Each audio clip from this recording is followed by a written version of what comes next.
shift our focus now. Indian Prime Minister Narendra Modi is in Cyprus, which marks the first leg of his three-nation tour. किसी को अंदाजा ही नहीं है कि भारत के कश्मीर और पाकिस्तान से दोस्ती करना उसे कितना महंगा पड़ने वाला है, लेकिन इसकी एक झलक इस समय भारत तुर्की को दिखा रहा है। साइप्रस पहुंचने पर उनका जोरदार स्वागत किया गया। आप देख सकते हैं तस्वीरें, और साइप्रस के राष्ट्रपति वहां पर खुद पहुंचे हुए हैं, निकोस क्रिस्टोडेलिस जी का इतना वेलकम हुआ, आज सुलग गया होगा तुर्की यार। असल में आसान भाषा में बोलूं, सीधे लफ्जों में, तो आज सही जो है ना तीर निशाने पर तुर्की आज नींद नहीं आएगी तुर्की को। आज 20 साल बाद कोई लीडर गया। साइप्रस जिसे तुर्की अपना सबसे बड़ा दुश्मन मानता है, उसी दुश्मन के साथ इस समय भारत ने दोस्ती का हाथ बढ़ाया है। टर्की का प्रॉब्लम है साइप्रस के पास, उसमें यह है कि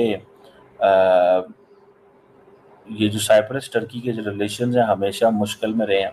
लेकिन साइप्रस जाना, जितनी बड़ी खबर यहाँ बनेगी उतनी ही तुर्की में भी बनेगी। साइप्रस इसलिए इम्पोर्टेंट है बिकॉज हमेशा साइप्रस जो है वो उसने इंडिया की जो मेंबरशिप है यूएन सिक्योरिटी काउंसिल की, उसको हमेशा वेलकम किया है, सपोर्ट किया है। दोस्तों, भारत स्पेशल में आपका स्वागत है। प्राइम मिनिस्टर नरेंद्र मोदी अपनी 3 देशों की यात्रा पर साइप्रस पहुंचे। साइप्रस में उनके स्वागत के लिए वहां के राष्ट्रपति निकोलस खुद एयरपोर्ट आए। यहां पर प्राइम मिनिस्टर मोदी का रेड कारपेट बिछाकर स्वागत किया गया। प्राइम मिनिस्टर मोदी 3 देशों के दौरे पर पहले चरण में साइप्रस पहुंचे हैं। यहाँ पर दोनों देशों के बीच द्विपक्षीय संबंधों को मजबूत करने के लिए राष्ट्रपति निकोलस के साथ बातचीत करेंगे। अब पाकिस्तानी मीडिया यह चर्चा कर रहा है कि जैसे ही प्राइम मिनिस्टर मोदी साइप्रस उतरे, तुर्की और पाकिस्तान की चीखें निकलने लगी हैं। प्राइम मिनिस्टर मोदी रविवार को 3 देशों की 4 दिन की यात्रा पर रवाना हुए। वह 15-16 जून को साइप्रस में रहेंगे। 16 और 17 जून को कनाडा की G7 शिखर सम्मेलन में भाग लेंगे। इसके बाद मोदी 18 जून को क्रोएशिया जाएंगे। 19 जून को वह भारत लौटकर आएंगे। इस दौरान वह 2745 किलोमीटर का सफर तय करेंगे। टर्किश मीडिया ने बताया कि कैसे प्राइम मिनिस्टर मोदी का रेड कारपेट स्वागत किया गया। पाकिस्तानी मीडिया चर्चा कर रहा है कि देखो कैसे मोदी डिप्लोमेसी से तुर्की और पाकिस्तान को मात दे रहा है। सब और बातें छोड़ो, ये बहुत बड़ा स्टेप खेला है भारत ने। ये अब ग्रीस साइड वाली या साइप्रस जा रहे हैं या तुर्की साइड वाली? आई थिंक ग्रीस साइड वाली जा रहे हैं। पता नहीं यार, अब ये नहीं यार, ये नहीं साइप्रस अलग कंट्री है यार। ग्रीस साइड वाली किधर है? नहीं भाई, ये 2 है। आधा साइप्रस ग्रीस के पास है, आधा तुर्की के पास है। अच्छा, ये जिसर कश्मीर का सीन है, ये अच्छा। वो सीन है। हाँ बिल्कुल वो है। उधर मोदी जी का इतना वेलकम हुआ, आज सुलग गया होगा तुर्की यार। सुलग गया होगा। असल में आसान भाषा में बोलूं, सीधे लफ्जों में, तो आज सही जो है ना तीर निशाने पर तुर्की आज नींद नहीं आएगी तुर्की को। आज 20 साल बाद कोई लीडर गया, वैसे नहीं गया। इंडिया की उसने हर टाइम यूएनएससी में परमानेंट सीट के लिए भी बात किया। अब इंडिया उसको भी जो है ना उधर गया, उसके साथ ट्रेड करता है, क्या कुछ करता है, और एक मैसेज तुर्की को देने गया, अब तुम समझ जाओ, अब मैं आ गया। और साथ में क्या कहते हैं, यूनान जो है, ग्रीस सॉरी, उसको भी अभी जो है ना एक किस्म के उनके साथ भी ताल्लुकात अभी और बढ़ेंगे, और एक मैसेज तुर्की को जाएगा। तो मैं दोनों जगहों से कह रहा हूँ।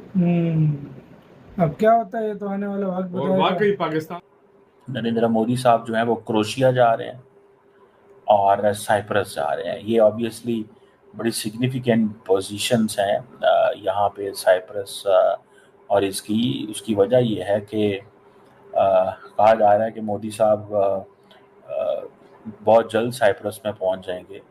और मैं आपको, जिन लोगों को नहीं पता, बताता चलूं कि जो साइप्रस है इंडिया के लिए बड़ा मैटर करता है। साइप्रस इंडिया के लिए बड़ा मैटर करता है। वो कैसे? मोदी साहब साइप्रस पहुंच रहे हैं 20 साल के बाद। कोई Indian leader, last time Atal Bihari Vajpayee Cyprus गए थे, ठीक है जी। और इससे पहले कहा जाता है कि जवाहरलाल नेहरू जो हैं वो गए थे। और उस वक़्त की जो जवाहरलाल नेहरू ने भी जो एक ओल्ड कनेक्शन है वो बिल्ड किया, particularly non aligned movement, NAM का जो कनेक्शन है वो बिल्ड किया था। और साइप्रस की जो लीडरशिप है वो भी इंडिया आती जाती रही है माजी के अंदर में भी। और अभी इंडिया की तरफ से कहा जाता है कि बहुत सारे लीडर्स वहाँ पे गए। इंदिरा गांधी गई हैं, फिर उसके बाद वाजपेयी साहब गए थे, फिर प्रेसिडेंट पटेल गए थे 2009 में, प्रेसिडेंट रामनाथ कोविंद 2018 में गए थे, जो पिछले प्रेसिडेंट थे। जयशंकर साहब 2022 में गए हैं। तो ये बड़ा इम्पोर्टेंट है साइप्रस उनके लिए। साइप्रस इसलिए इम्पोर्टेंट है बिकॉज हमेशा साइप्रस जो है वो उसने इंडिया की जो मेंबरशिप है यूएन सिक्योरिटी काउंसिल की, उसको हमेशा वेलकम किया है, सपोर्ट किया है, बैक किया है। उसने हमेशा इंडिया की जो India US civil nuclear agreement है उसमें सपोर्ट करता रहा, आईईए में सपोर्ट करता रहा। So Cyprus is a country which has been helping and promoting India a lot. Indian leadership का साइप्रस जाना इस मौके पे इज सिग्निफिकेंट। ताल्लुकात को जो है वो रिवाइव करना चाहते हैं और इसमें टर्किश रेफरेंस भी इम्पोर्टेंट, ये भी जहन में रखिएगा। जो टर्की का प्रॉब्लम है साइप्रस के पास, उसमें यह है कि ये जो साइप्रस टर्की के जो रिलेशन हैं हमेशा मुश्किल में रहे हैं।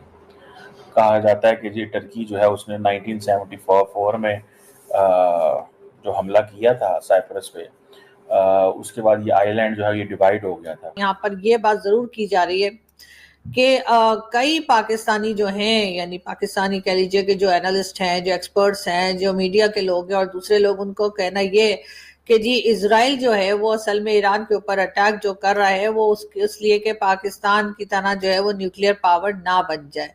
जी हाँ, पाकिस्तान के पास न्यूक्लियर वेपन्स हैं, ये सभी जानते हैं, लेकिन अब कहा यह जा रहा है कि इजराइल ईरान को नहीं चाहता कि ईरान के पास भी न्यूक्लियर वेपन्स हो। बल्कि यहाँ तक बात की जा रही है कि पाकिस्तान को चाहिए कि वो एक तरह से इस वक्त जो झगड़ा चल रहा है इजराइल और ईरान का, उसको अपने लिए भी एक तरह का रेड फ्लैग ही समझे। जी हाँ, कहा यही जा रहा है कि जिस तरह से ईरान के ऊपर अटैक किया जा रहा है उसका मकसद यही है कि अगर पाकिस्तान ने होश के नाखुन ना लिए और पाकिस्तान ने ईरान का साथ ना दिया और इजराइल को यहाँ से ना भगा दिया, तो फिर जी उसके आगे होगा ये कि फिर पाकिस्तान की बारी आएगी। और कोई भी कंट्री ये नहीं चाहती है कि पाकिस्तान के पास या किसी भी इस्लामिक स्टेट के पास न्यूक्लियर वेपन हो। अब ये बात जो लोग कर रहे हैं वो शायद इस तरफ नहीं सोच रहे कि पाकिस्तान ने जब न्यूक्लियर वेपन बनाए थे तो उससे पहले न्यूक्लियर पावर बना था भारत, और भारत के बाद पाकिस्तान की बारी आई थी और पाकिस्तान ने भी उन्हीं दिनों में, कुछ ही दिनों में पाकिस्तान ने भी न्यूक्लियर वेपन बना लिए थे। लेकिन पाकिस्तान भी बगैर अमेरिका के आशीर्वाद के, बगैर अमेरिका की मर्जी के ना तो न्यूक्लियर वेपन बना सकता था और ना ही इस वक्त भी कुछ कर सकता है।